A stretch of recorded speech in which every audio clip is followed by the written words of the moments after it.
Hey y'all, it's Dorothy from PrepInYourStep.com, and we are clearly going so casual today for this video. I just finished a workout.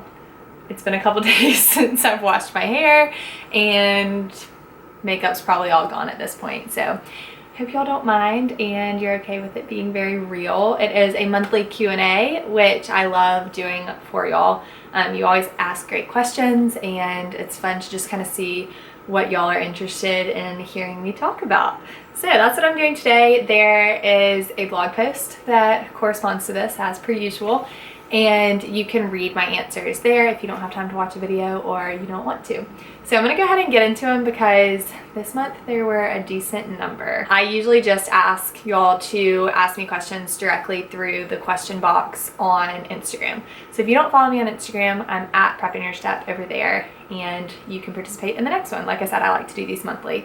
So this is mine for January. I don't think I did one in December actually, now that I think about it. But the first question I see says, did you find it difficult to find a job in the creative field with a different / unrelated degree? So if you don't know, and I'm sorry if you do already know this, I went to Furman University. I majored in elementary education and then stayed the following year after I had graduated for undergrad, and I stayed for grad school and got a master's in early childhood education. And at that same time, I taught 4th grade in Greenville, South Carolina while getting my master's. Finished that in May, finished my master's in August, and did not re-sign my contract to teach that next year. It was offered to me to sign, but I knew that after the year I had had, it was not something I wanted to do again. And so I moved to Birmingham without a job. I interviewed for the job I had before I got promoted the next day after my graduation, or 2 days later, something wild like that.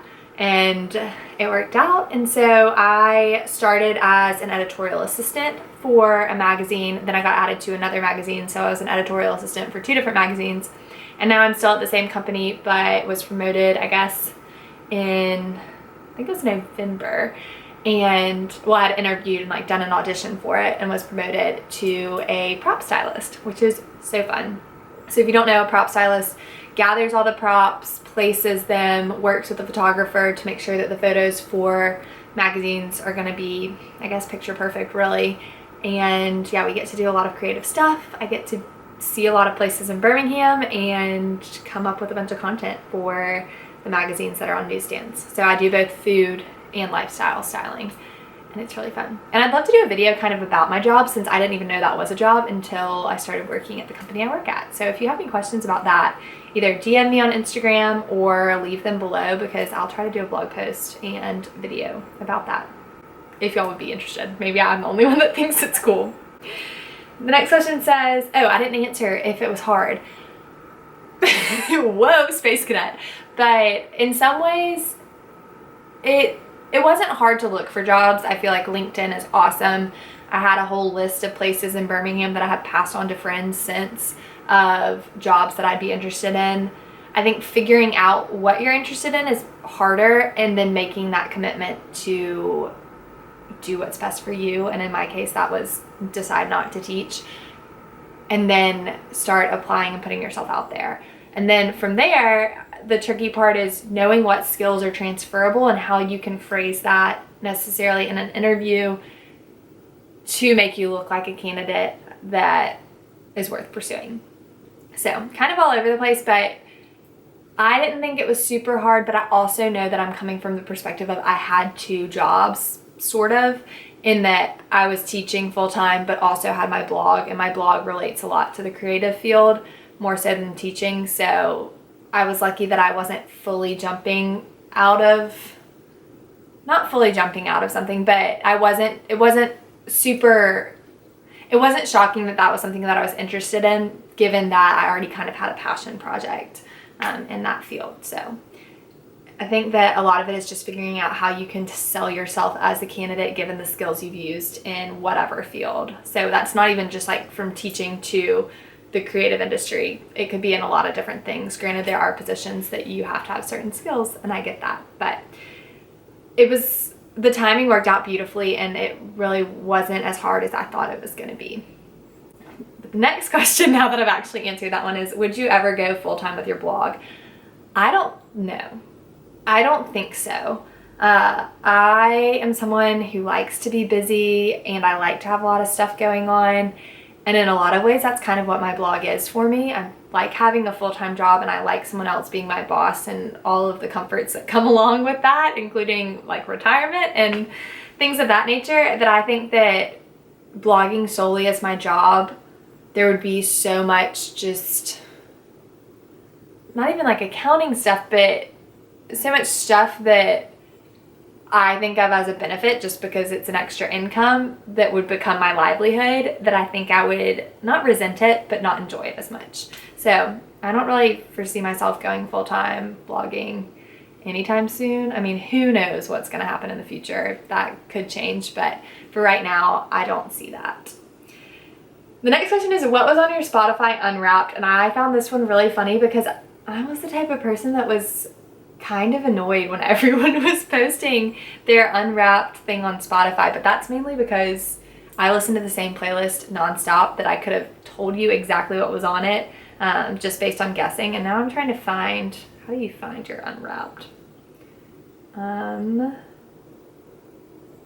Okay, so my top songs of 2019 were High Hopes, which is by Panic at the Disco, Over You by Hogland, Jasmino, No Matter by Basic Tape, and all of those, I mean, other than, there's one called Rumor by Lee Bryce, which was on it, but pretty much everything on here is from my workout playlist, which makes sense because I was training for a half at the beginning of the year, that my long runs were pretty long, that this playlist would play multiple times, and I don't really branch out when I'm at the gym with my playlist. So essentially everything on here is from that, aside from some that are on my like country summer playlist.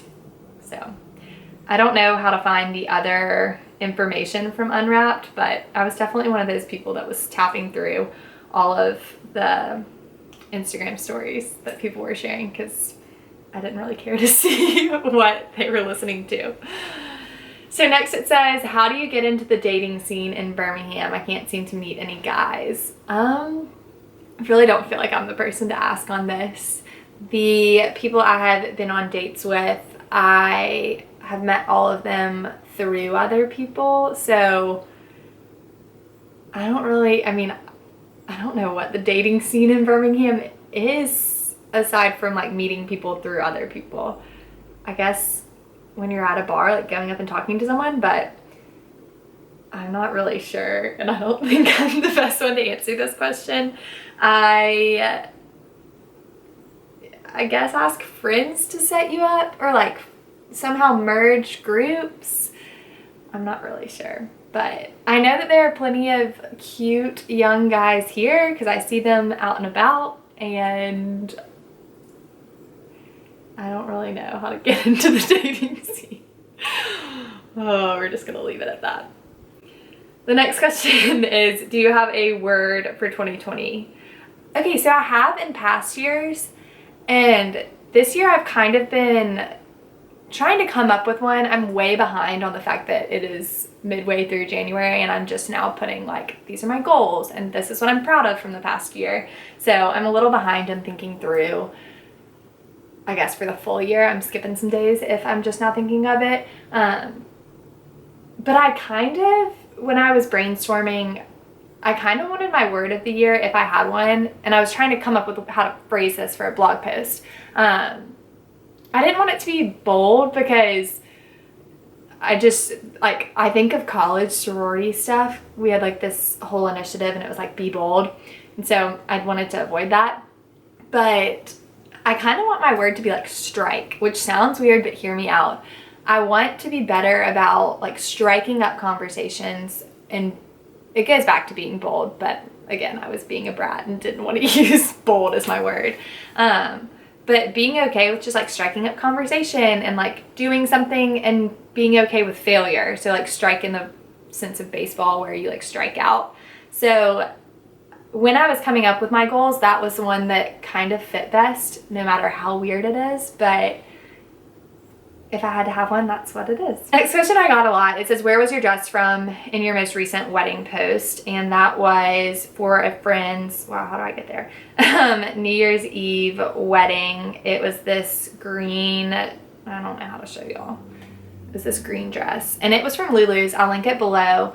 I had trouble getting the like links from them or from their site. So that's why it took me so long to tell y'all where it's from. Not because I'm trying to hold out on you. It was under $80 because there was a coupon code. So that was awesome. And I almost didn't wear it. Fun fact about that dress.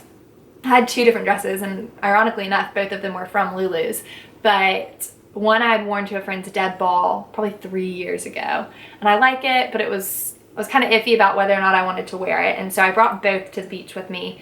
And it was right when I was getting ready, or we were all getting ready. We basically had a fashion show of trying to figure out what the heck we were going to wear, because as girls, most of us brought options. And so I tried on that green one first, and all my friends were like basically flabbergasted. They were like, no, you have to wear that. It looks so good. But it was a lot tighter than I'm used to. So I ended up wearing it only because they like talked me into it. So if you're not used to wearing stuff that's super form-fitting, you may not like it. I was comfortable the whole night in it, fortunately. So I guess there's a answer to a question you didn't ask, but I wore it in I think I got it in a size small. I didn't have to get it hemmed, and it fit like it was supposed to. Next says, any advice for being stuck between following your passion or a career in your major? Oh gosh, I really should do a blog post about that, because I do get a lot of people asking me kind of how I went about deciding ultimately that I was going to follow what I was interested in versus what I majored in. And for me, I think that time kind of sold me on moving away from teaching. About junior year in college, I realized that I may have made a mistake majoring in education, because I was so interested in these classes that I wasn't able to take because I wanted to graduate on time. And so a lot of communications classes and things of that nature that I didn't have time to take, but I was so much more interested in what they were talking about than this education 332 class or whatever number it was. But I think that knowing that it had been a long time coming helped, and it wasn't just like, oh, I'm burned out because I'm exhausted. If you're stuck between the two, I think starting to make a list of things that you're super interested in and then seeing how that can apply to a job or some jobs that are already out there is helpful. But it goes back to the transferable skills. How am I going to know that I'm capable of this and I'm not going to dislike this just as much? But writing out your dream jobs or what you like to do, I think would help for you to see what direction to go from there. And if you're in a career like teaching, when you get summers off, like that's a great time to experiment and decide whether or not that's something you're interested in.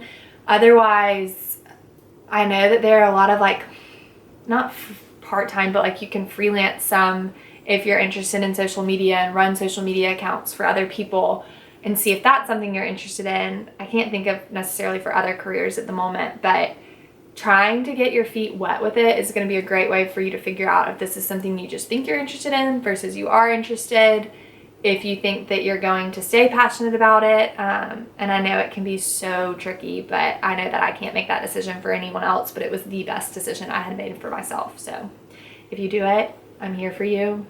I'm not great at Instagram DMs, but if you DM me and you're talking about making the switch, a lot of times I'm a lot better at responding if I check it at a good time.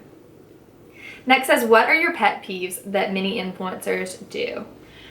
Giveaways, group spam giveaways. Who knows if you're ever going to win this Louis Vuitton, whatever the heck it is. I just don't understand why people would want followers for this 45-person entry giveaway that who knows if you're ever getting the prize, just to grow their brand. That really bugs me. I'm not about it. I don't lose respect for people that do it, but I really question it because they're better than that. Everyone is better than buying followers. I'll leave it at that. I love this next question, and my friend Porter asked it. She said 16 puppies or no puppies, and I know she was kidding, but 16 puppies. The next is another one about teaching. It says, I'm not happy as a teacher, but feel as if I've put all my eggs in one basket. What's your advice?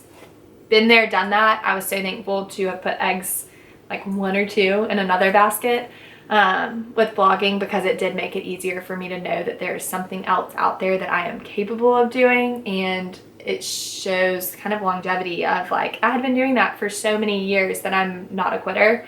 Kind of going back, like do something fun and completely unrelated to teaching in the summer. See if you have a knack for it. If it's something worth continuing, make the best decision for you. If you are unhappy, it doesn't matter what you're paid in this new job. I mean, obviously you gotta live, but if you're unhappy, getting out of what makes you unhappy is so important. Next is favorite book. There's no way I could choose one favorite book, but when I was making another blog post of 2019 favorites, I have a favorite author from this past year, and she writes like thriller mystery books, which it's no surprise that I love those, but it's by Christy Daughtery, I think. She has another one coming out in March or April, and I'm already on the wait list for it. And yeah, they're good like quick reads, and they're based in Savannah, which is fun. It's actually a series, so be sure to read it in the right order because I read it backwards, but still love her as an author. Next is, what's your skincare routine? I'm out of the products that I usually use, so it is whack right now, but I'm gonna hopefully do a morning and night routine video soon. Maybe not video. I can confirm there will be a blog post. We'll work on the video and you can see that then. But face wash, well, makeup eraser, if you don't own one of those, I'm gonna link it below. You need one of these things, it's magic. And then I just wash my face in the shower and use a ton of lotion because my skin gets so dry in the winter, and I also like have, it's called blepharitis, but on my eyelid, so it makes it like super red and nasty. So lucky me with my skincare. Next says, how do you stay healthy, i.e. food, exercise, etc.? I'm definitely not one to limit myself with eating. I love a good meal, but I think one way I am good about sticking to semi-healthy meals is I make most of my food on Sundays. Today is a Sunday and I'm not doing that, but I'm going out of town, so that's fine. I feel guilty saying that and then not doing it. But a lot of times for lunch, I'll just have my favorite salad, which I actually have a blog post all about it. I'll link it below.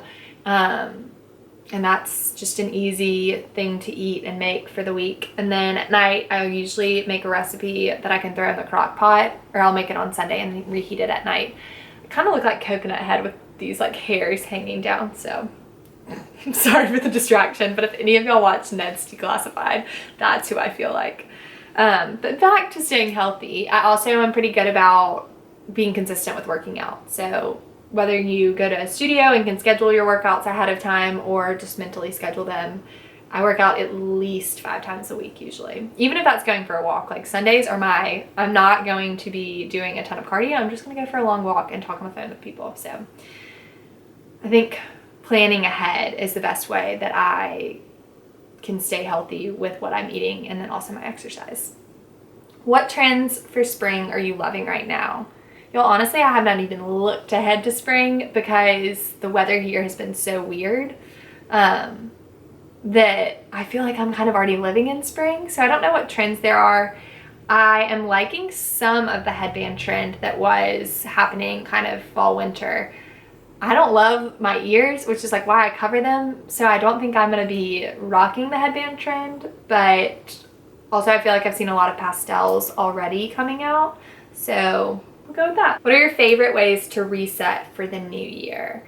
I like this question. I think one thing that I do that I've only done for the past couple of years, but is important to think about, is I write down everything I'm proud of myself for the past year. I feel like so often people jump straight into their goals, which sometimes relates to what they didn't do well in the previous year. But writing down everything I'm proud of is definitely one that, I don't know what I just did. Oh, there we go. Helps me kind of reset, and I don't know, there's a lot you can do in a year, and you're bound to find something that you're proud of. I also like to set goals. I'm a big goal person because I like a to-do list. Some friends are not. I know that you kind of either are or aren't. Aside from that, I like to do a deep clean of my room, like clean out all the drawers, donate a bunch of stuff, just start fresh in that sense. And that's kind of about it. Next, relationship advice for 20-somethings. Just gonna tell you that I'm not the one for that, but have fun. Next, it says advice for tween girls, things you wish you knew back then. I have a 10-year-old daughter. Oh gosh, just know it gets better.